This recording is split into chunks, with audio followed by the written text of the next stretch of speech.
Hello, everyone, and welcome to the webcast. My name is Christine Dorsey Davis. I'm the Executive Director of the Ohio chapter of the American Planning Association, and I am your webcast moderator. Today is Tuesday, December 8th, and we will hear the presentation, Broadband and Planning. For technical help during today's webcast, you can type your questions in the chat box found in the GoToWebinar tool panel, and I will do my best to help you. For your content questions related to the presentation, again, just type those in the chat box found in your GoToWebinar tool panel. We'll answer those at the end of the presentation during the Q&A. Coming up next on your screen is a list of our sponsoring APA chapters and divisions for 2020. Thanks to all those participating for making these webcasts possible and free to members.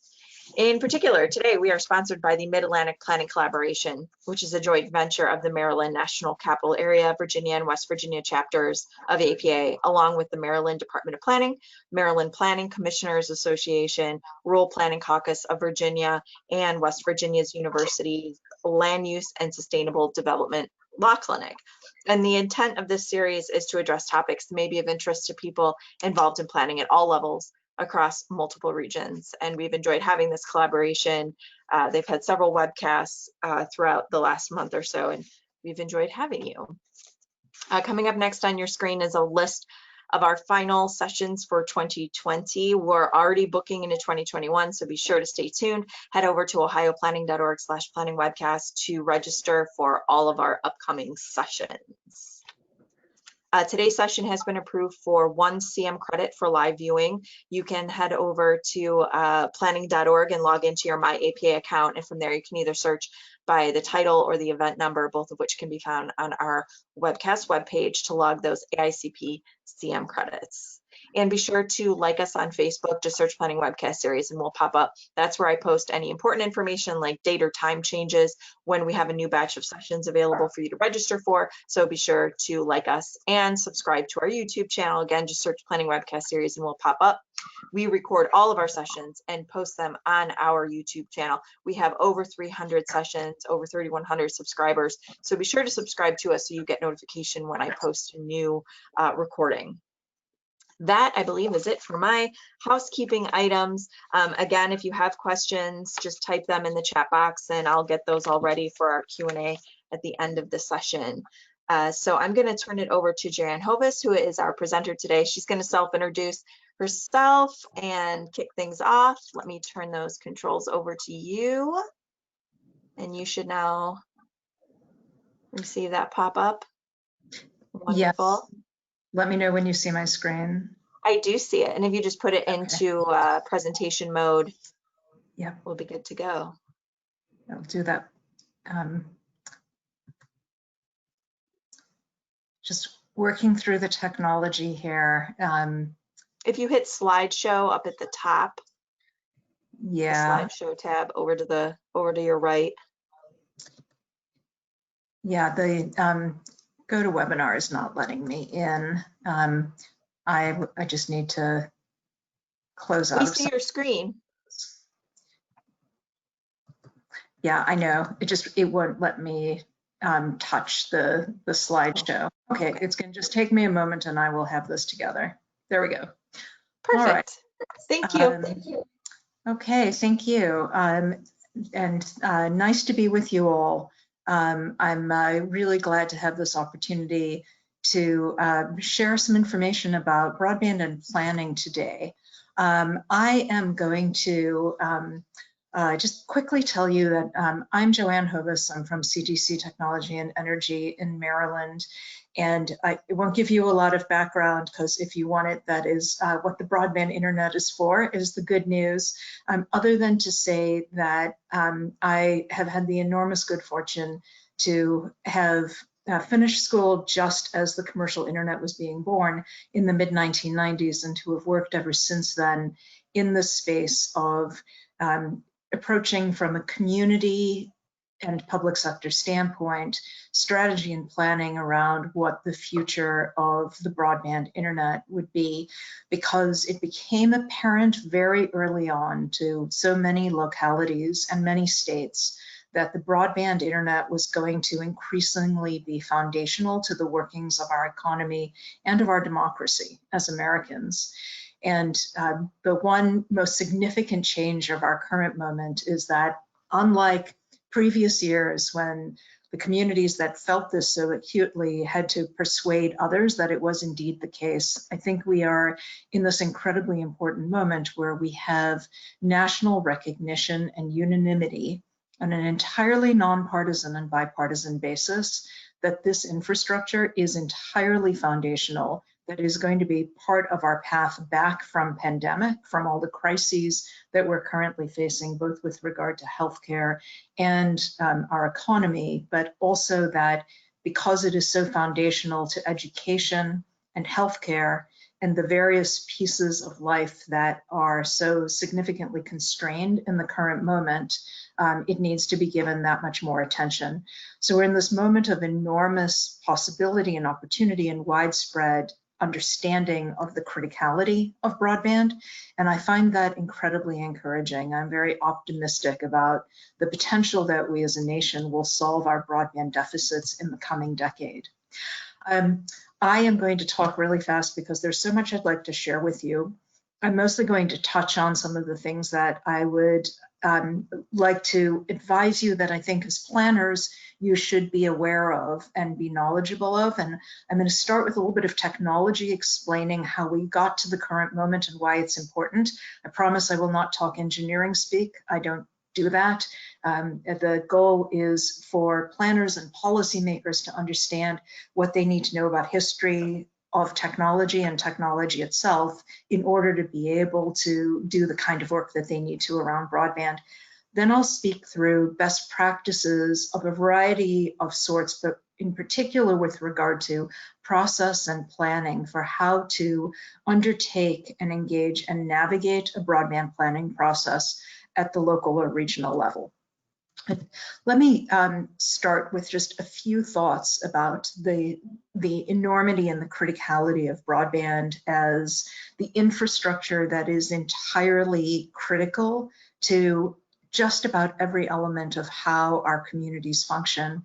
And when we think about broadband in the current moment, one way to think of it as an area of effort is that it is in many ways a means of creating better outcomes with regard to almost everything that communities care about. It underlies as an infrastructure just about everything we work on: economic activity, democratic discourse, civic engagement, education, healthcare, etc. I'm not going to go into enormous amounts of detail. I just want to share with you that when you're thinking about broadband and you're thinking about the infrastructure components of it and what this foundational infrastructure is, there are really three pieces to understand in terms of what the various elements of the network are that you may, as planners and as communities, be working on. First, the backbone or long haul parts of the network, which are really analogous to the interstate highways and the major highways of the nation. These are the massive trunks of fiber that crisscross the country and that are the backbone of the internet itself. Then the middle mile infrastructure, which at the state level and the regional level connects our major institutions and connects our towns and cities to each other in the local area. And these middle mile routes, usually fiber optics, much like the backbone, think of as analogous to state highways or major local routes. And then the last mile. This is the distribution part of the network. This is analogous to the streets and roads and alleys and even the driveways that are in our network of roads that are the local part of the network. And this last part, the last mile or the local part of the network, is the hardest part to make work economically, the most challenging piece, the biggest deficit that we face as a nation and as individual communities, and is likely to be a big part of the planning process at the local or regional level, even as it fits into that broader regional picture or statewide picture of middle mile and the national picture of backbone or long haul. I'm not going to go into a lot of detail about satellites, but I know I always get lots of questions, always these days, particularly with SpaceX launching service on its low Earth orbit satellite network known as Starlink.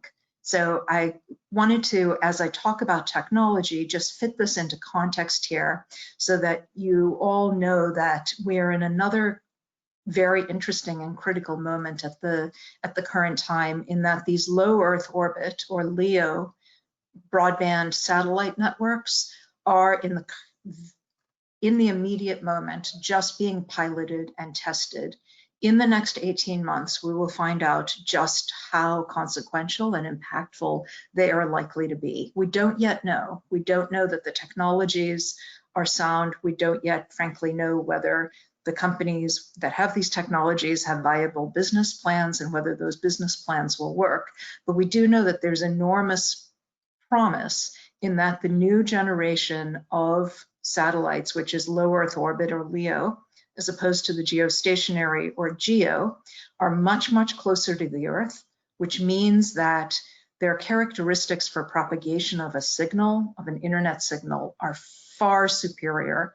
We believe that the Starlink network, for example, owned by SpaceX, could be delivering speeds of 100 megabits and more, speeds that are comparable to anything that residential consumers would purchase on the open market over terrestrial networks. So an enormous amount of promise here, but no absolute guarantee.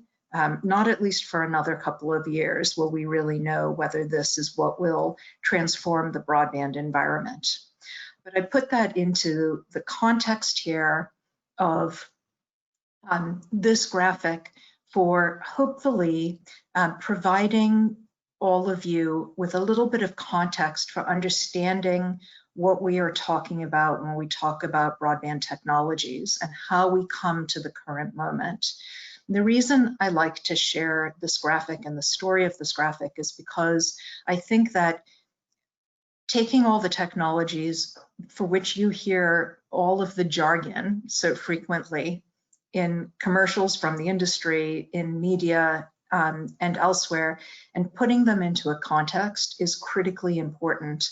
The essential things to note here are how these technologies relate to each other, and what they mean in terms of how we got to the current moment, and the gaps that reveals that require the planning process as a means of addressing.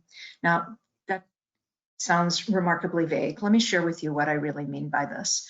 This graphic attempts to show you from a technical standpoint the speeds, not looking at other propagation characteristics, but just the speed elements, which is really in many ways the critical element, not the only critical element, but the critical element of a data service or an internet or communications service. And above the line are wireline technologies, below the line are wireless technologies. And the line shows us going from about 50 kilobits per second across to a megabit per second, a megabit being 1,000 times a kilobit, and then over to a gigabit per second, which is 1,000 times a megabit, and then beyond to 10 gigabits, and with the arrow to the right continuing infinitely. Technology is not there yet, but it'll start moving. It's moving all the time. That line shows us speeds, and then the bars on the graphic show us the different technologies and the speeds that they can deliver. But the important thing to note about this particular line as well is that it is in many ways a timeline. That 50 kilobits per second at the far left shows up the beginning of the commercial, shows us the beginning of the commercial internet in the dial-up era at about 54 kilobits per second.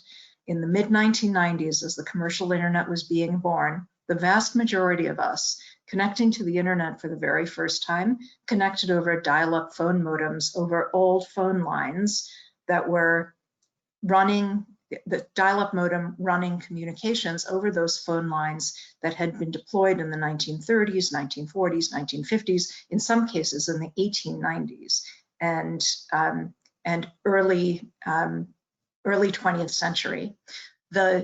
The dial-up connections were the beginning of the commercial internet in the mid-90s, when it was privatized and commercialized by the federal government.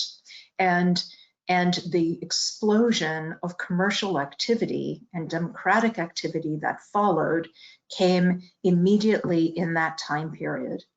And what happened as that explosion of activity on the internet, in that exciting, really remarkable moment that's sometimes called the dot-com era or the telecom boom, what happened in that moment is that a whole lot of companies who hadn't paid a whole lot of attention to the internet as a potential business opportunity started to pay an enormous amount of attention.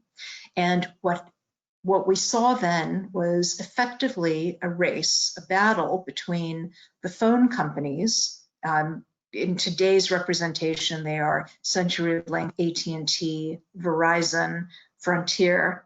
They had somewhat different names, and there were more of them in that era before consolidation, but Bell Atlantic, as an example, Bell South. Those companies using their phone lines and going from dial-up to a new technology that allowed them to go considerably faster, known as digital subscriber line, or DSL.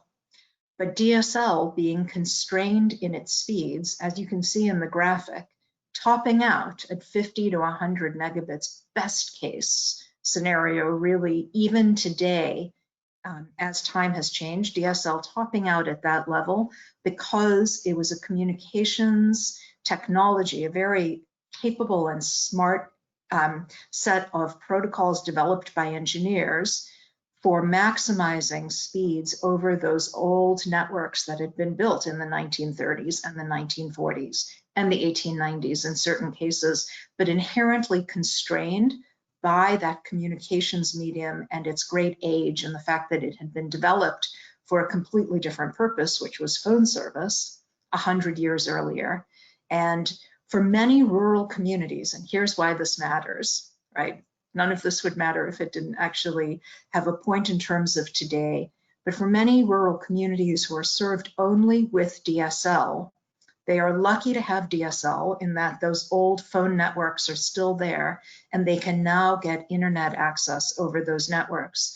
But the speeds can be very slow, very constrained.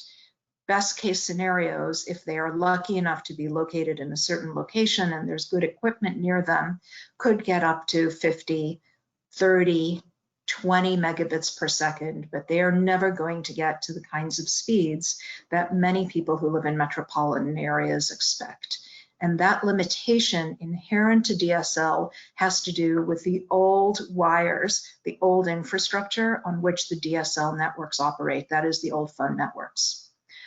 But what was happening in that same time period as DSL was being developed is that the engineers who work for the cable industry were developing a technology known as cable modem or DOCSIS. I won't go into detail about what that means because it's not at all important, other than to note that there are a few things about cable modem technology that are really critical. As you can see from the graphic, cable modem is capable of much, much faster speeds. In the current moment, most cable modem networks can deliver a gigabit per second in the downstream direction, coming down from the network, so that we receive in our homes or in our offices, as opposed to that we ourselves upload to the network. So much slower speeds uploaded, but very fast speeds download. Why is that? It's not that the engineers are more capable at Cable Labs than they were at Bell Labs, not at all the case. The reason that this was able to get to much faster speeds is that the cable modem was developed to run over cable networks. And unlike the old phone networks, The cable networks were deployed in the 1970s, 1980s, and in some cases in the 1990s.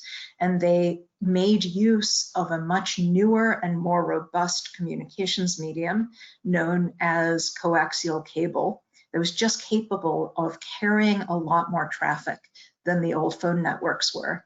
They were also deployed originally for one-way video service, right? That's what cable television was. And until the advent of the internet, there was no other purpose for these networks. But in order to enable that one-way television service, they had more capacity and newer infrastructure, as I said.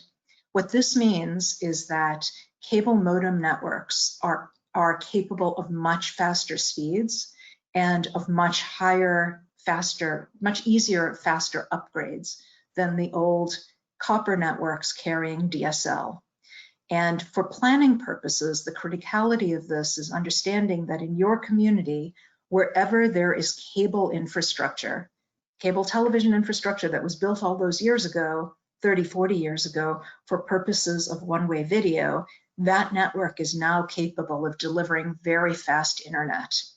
And in communities where this infrastructure is ubiquitous, those communities are at a huge advantage relative to their counterparts that don't have it.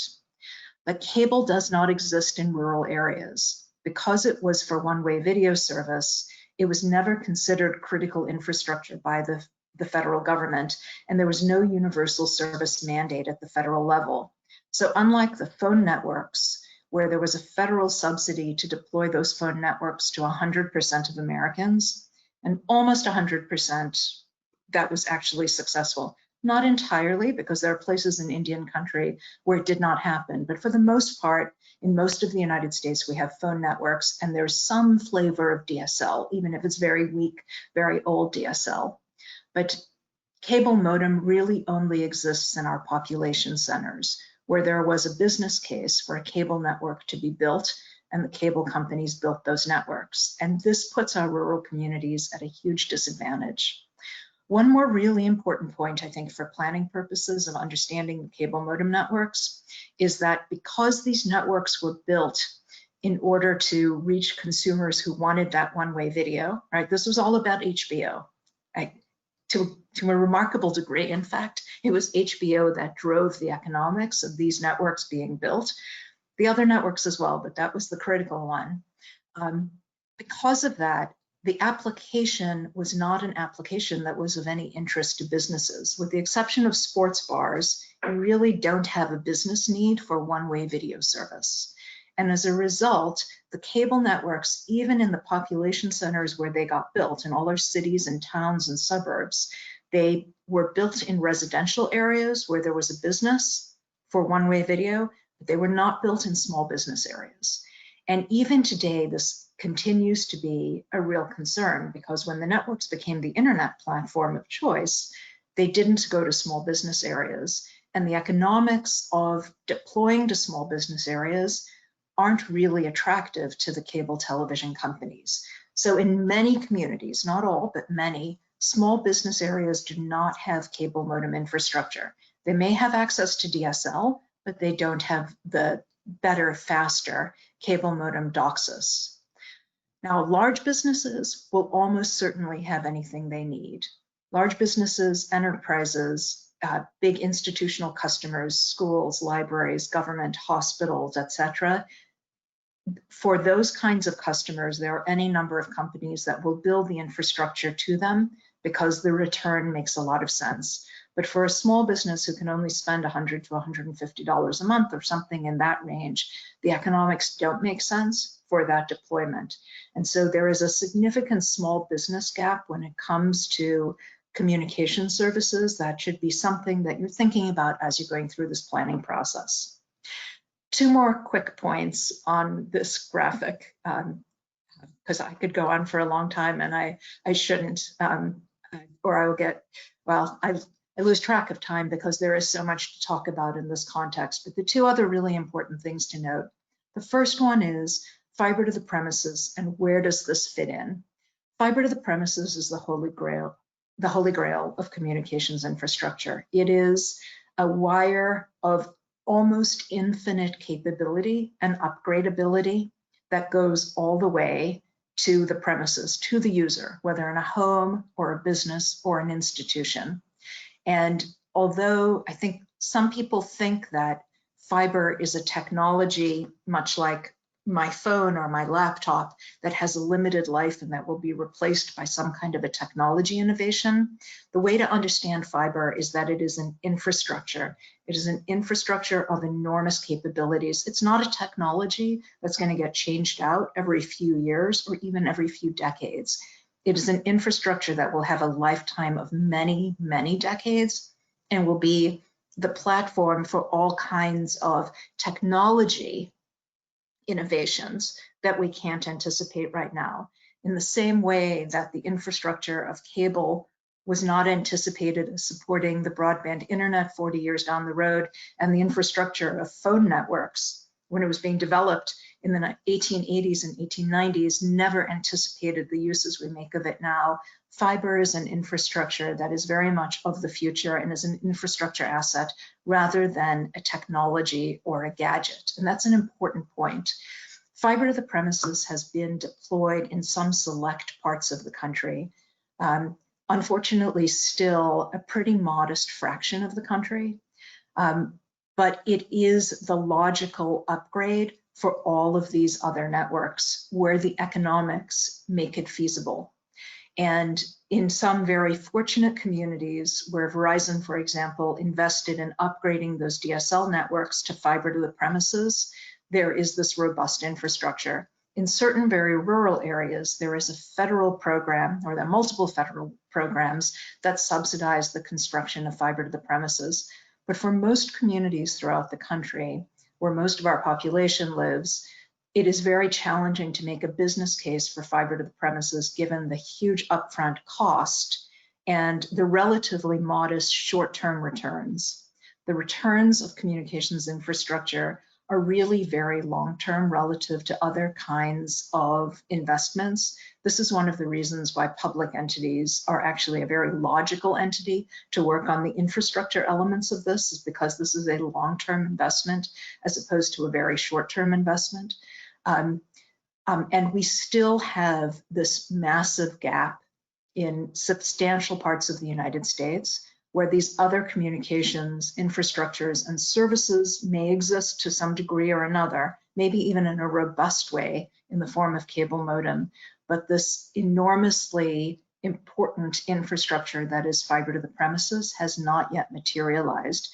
And figuring out how to go from the cable modem infrastructure and create the economics feasible to upgrade that, or to build a new fiber to the premises network, or work with a phone company to upgrade the old copper DSL networks to fiber to the premises, that is in many ways at the heart of any planning process that has to do with broadband.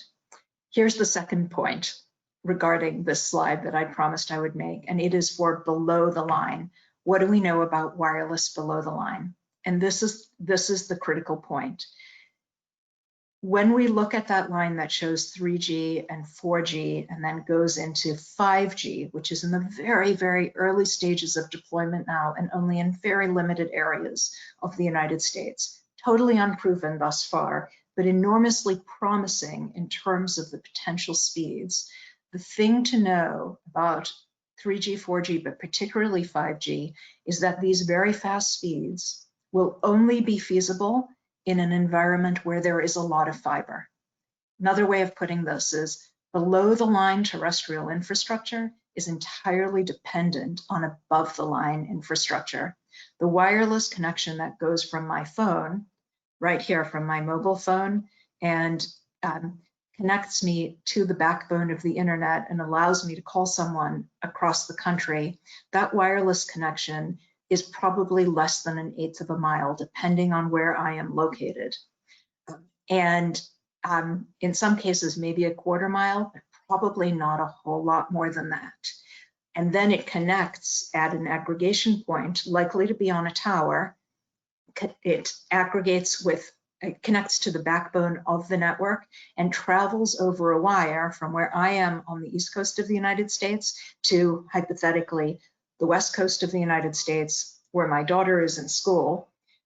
She may be talking to me on her mobile phone, and so we may both be on a wireless device, but I am an eighth of a mile away from the wire that sends the transmission to California, and she is an eighth of a mile away from the wire that brings that transmission to her. The great majority of the network will be wired. The great majority of any wireless network is wired, and the closer the wire is to the user or to the device, the better the service will be. What does this mean? It means that for really robust 5G to realize the promise of fast wireless, we're going to need a lot of wires. And this is why communities that have fiber to the premises or have fiber deep into the neighborhood, as much of it as possible, will be better positioned not just for wireline service, but also for wireless. And that in some ways is one of the most important things to know as you go through the planning process. It's that wireless is an overlay on top of a wired network. And the more robust your wired network is, the better your wireless will be. And these things go hand in hand. And so achieving one will likely lead to the other as well. But you're going to start with the fiber because it is the foundation. Okay. In the interests of making sure that I'm not running through all the time, let me move on to another slide and sharing just a couple more insights, and then we'll talk about process for a few minutes, and then I'm really looking forward to some questions. What does all this mean in practical impact in terms of the experience that you might be having on the network?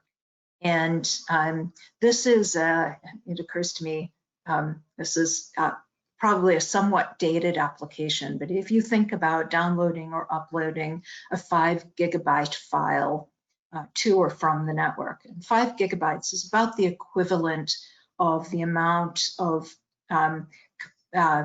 data you would need for uploading or downloading a DVD of a movie, let's say a 2-hour movie. This is about what you would be looking at. 3G wireless networks, which are still in much of the rural parts of the country, the best you would find, would be measured in terms of download time at more than 10 hours. Over a 4G wireless network, it could be just over an hour. A DSL network, a really robust DSL network, coming close to 2 hours. Now we get to cable modem, and you see the power of cable modem measured in minutes, and fiber measured in seconds. The consequences here are really profound.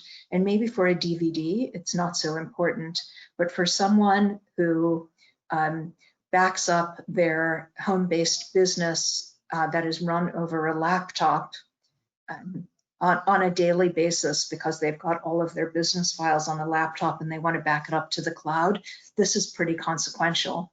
For a homeschooling family that needs to download large amounts of video that are utilized as part of the homeschooling curriculum, this is enormously consequential. And in the current moment, with so many of us working from home, learning from home, searching for jobs from home, and in many cases receiving healthcare services from home, you can see the significance of these different speeds. Again, speaking only to speeds here, not to other factors that are critical elements of the experience, such as latency.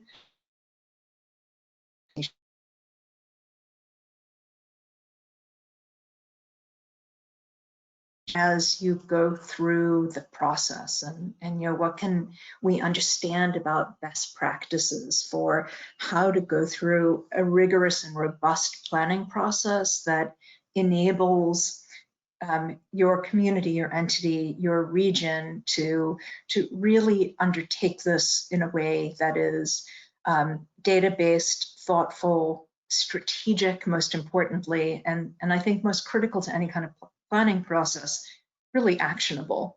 And in a grossly oversimplified way, let me share this as a methodology for understanding at least a high-level framework for how you might want to go through a planning process. And I speak the language of broadband planning. you may have different terms of arts in the broader planning world, but I trust that you'll just take my use of broadband related language and adapt it accordingly based on your own needs. So how do we recommend starting this process?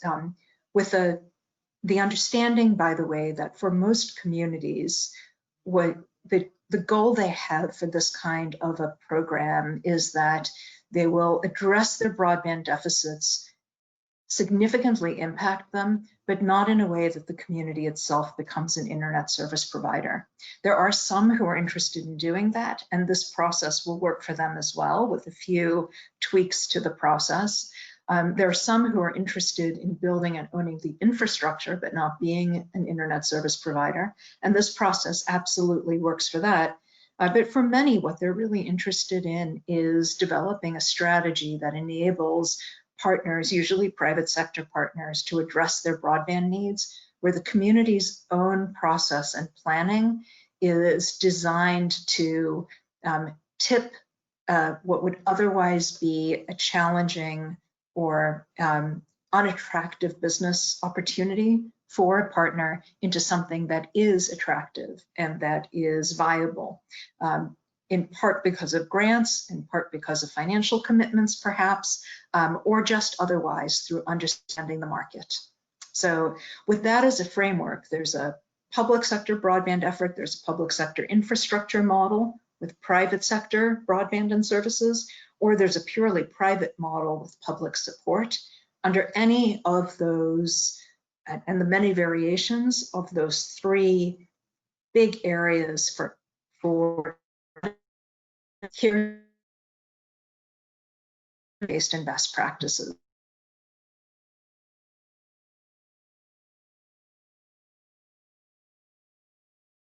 And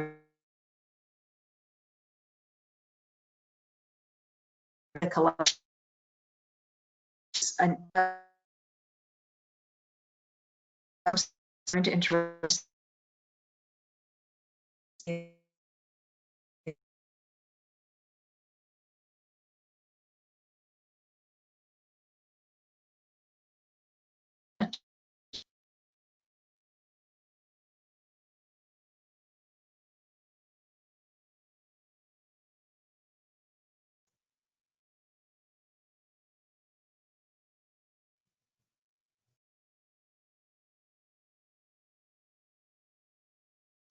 It looks like we just lost our presenter. Isn't that funny, considering our topic today? Folks, just give us 1 second and let's see if we can't get her back on the line. Folks, if you have questions, again, type them in. We have a couple here. Hopefully we'll be able to get her back on. Oh, I think she's here. Hi, I can hear you. Okay. Are you hearing me all right? Yes, okay. We can hear you. Okay. You disappeared on us. It's really astonishing. By the way, am on a cable modem connection, so it should be more robust than that. I'm going to keep the webcam off in the hopes that that will stop this from happening again. And when we get to questions and answers, I'll return to the webcam if that's okay. That's perfect. We do need you, though, if you could share your screen. You're not seeing the screen. All right. Oh, now we are. Yep, I see it now. Thank you. All right. All right. Thank you. Please also let me know. I'm not sure what the last thing you heard was, and I apologize to everyone for the connectivity issues. Even in 2020, in a major metropolitan area, this is something that we unfortunately face all the time. Where I was when I think I lost connectivity is that I was talking about this best practice-based approach to sharing of data. And checking in one last time, are you hearing me okay now? Yes. Okay, great. So in this graphic, what you can see is that there are 3 different colors, and this is just a simplified way of understanding different functions and tasks. The blue is for data collection mechanisms. The green is engineering or technical tasks, and the orange is business or financial tasks. And I will just very briefly say that one, of course, wants to start with data, and you start with developing as much information as possible about requirements, goals, and priorities that will then serve as understanding where are our gaps, what are we really missing, and what are our priorities with regard to them? What is it we're trying to accomplish through this effort? That means outreach to a wide range of different stakeholders and a lot of different kinds of data collection. But at its core, one wants to start with that. What is the challenge that we're trying to address, and how do we understand it relative to the other priorities? How do we understand the elements of it? There's also a technical data collection mechanism, which is understanding and mapping what is served, what is unserved, and what do we consider to be inadequately served or underserved, so that we know what are the gaps from an infrastructure standpoint and what are we trying to address. Once we know what those gaps are, a technical task around understanding what will it take to fill the gaps. What is the total cost of addressing that, the problems that we've identified in our communities, not just the capital cost, but also the operating cost, so that we have a total cost of ownership. And what is the order of magnitude that it's going to entail? Is this a number that is in the 7 figures? Is it in the 8 figures? Like, what exactly is the enormity of the task before us expressed in dollars? Because broadband infrastructure and services is really a problem that can be solved with dollars. This is a good thing in many ways. We know we can buy our way out of this problem if there is money available. That, of course, is a big if, although this feels like it is a very good moment in terms of federal funding for broadband, if nothing else. And then all of that data allows one to do planning and build financial models around understanding the economics of what it would take to address these gaps.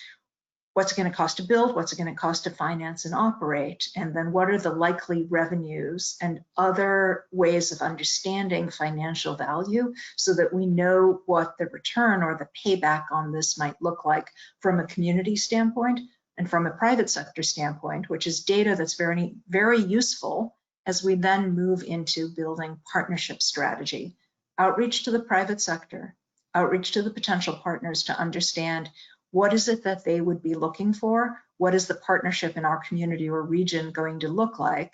And which part of these gaps would they be willing to fill? And what would they look to us on the public sector side to support with, if indeed they are interested in these markets? Market and demand research help to quantify what the market opportunity is, which is obviously an important input to the financial and business planning, but also a really important input to the discussions with partners in order to help them to understand where the opportunity is. And as I said before, that discussion with partners might be, well, here's a community that has a broadband infrastructure itself in the form of wireless towers or conduit or some fiber optics, or wants to build quite a bit more of that sort of thing.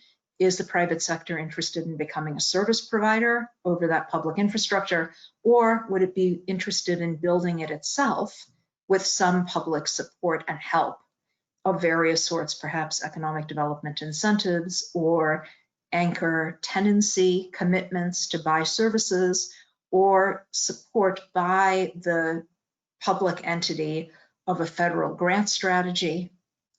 That gets us into the finance and grant strategy.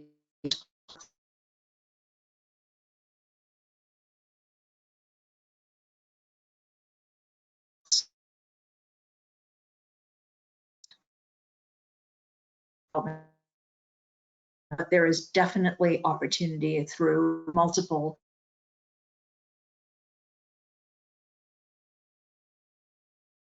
particular.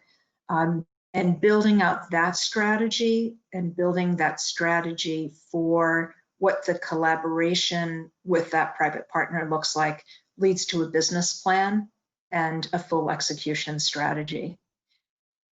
I'm hoping that you are all still hearing me and worried that the connectivity issues might have gotten in the way.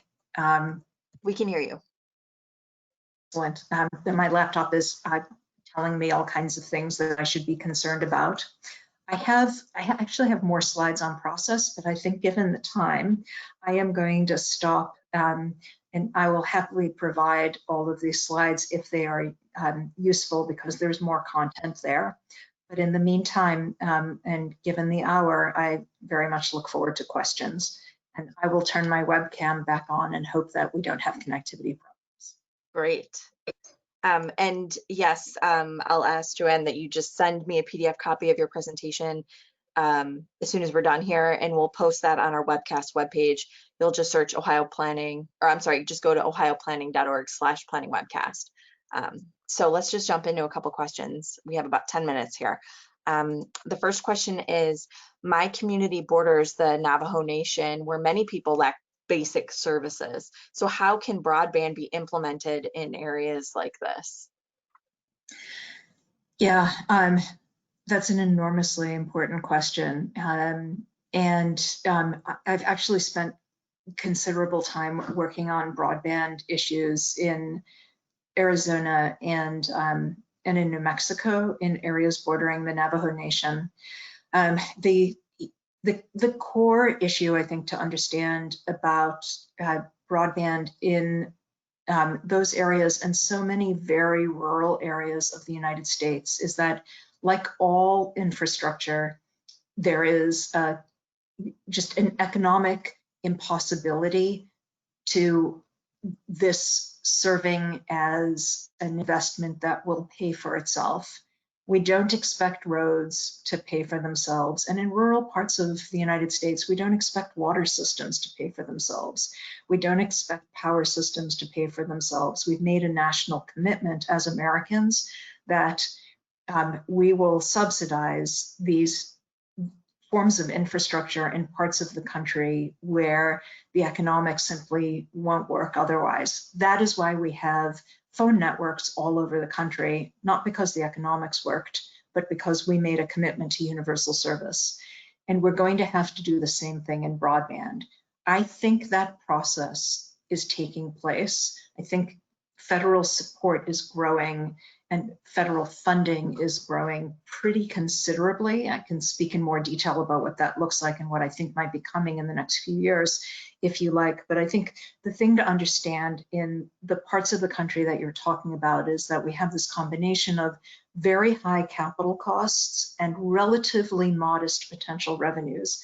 And the reason the revenues are modest is because we've got very low population density, and in some cases also may have very or relatively low income levels, which means that there's not a lot of disposable income for buying the kinds of service that make a communications network viable, like lots of add-ons of cable television and phone service.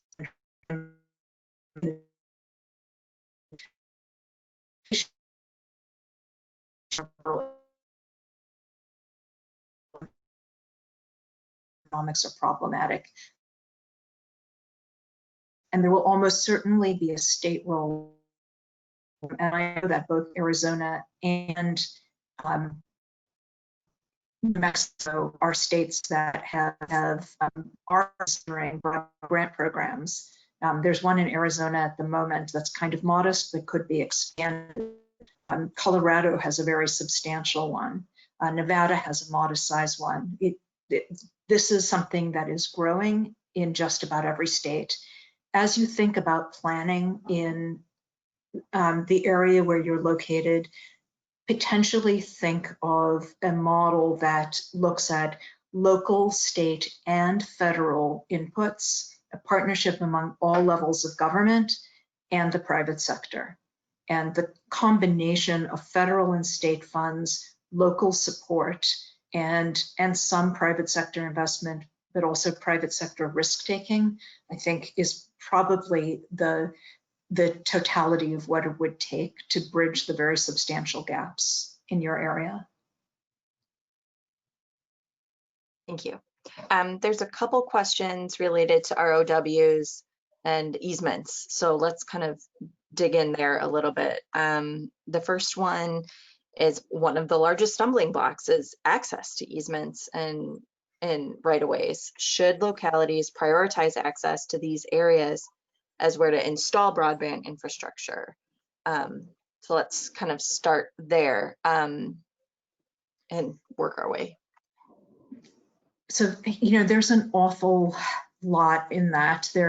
There's so many pieces to this. I would say this is going to look different from community to community.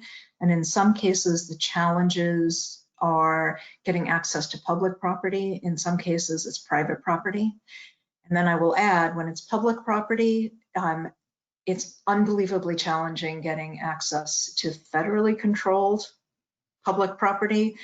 State is a bit easier and local is a bit easier than that. But federal in particular, to respond to the person who asked a question about the situation in the West near the Navajo Nation, federal can be incredibly challenging because there might be multiple federal agencies involved in reviewing rights of way, permit obligations, or opportunities and requirements in certain areas.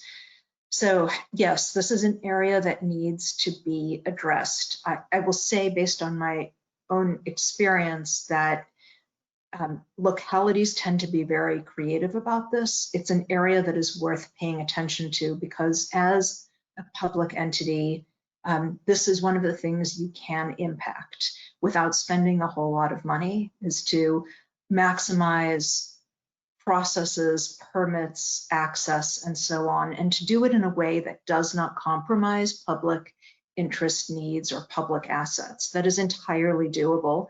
But what I have found is that just observing this market and participating in it for a long time, local entities in particular will be very creative and will work very hard on this when the opportunity arises. If there is a private sector entity that says we want to build broadband, most local entities will knock themselves out to try to meet the requirements of that, that private potential partner. And I think that is worthwhile, but I think it's important to note that you can do it without compromising your own assets.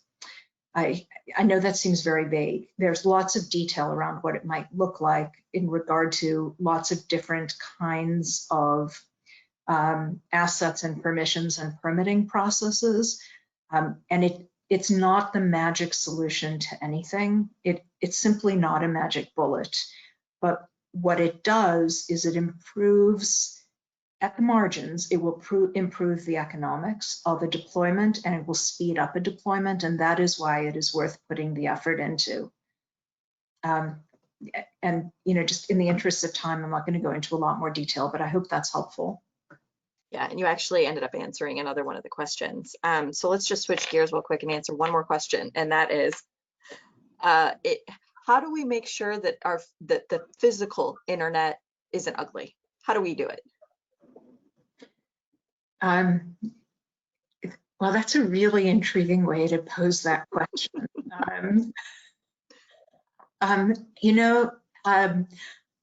I guess ugly is to some degree in the eye of the beholder.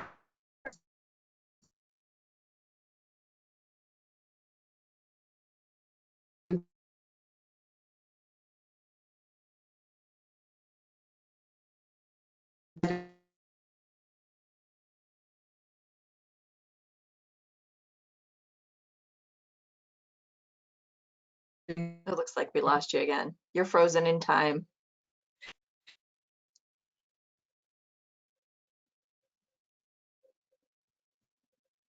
It looks like we lost you. And you make the case for better internet. I think we're at 2 o'clock anyway, so I think we'll wrap up. And hopefully we can have her back on again for a longer period of time.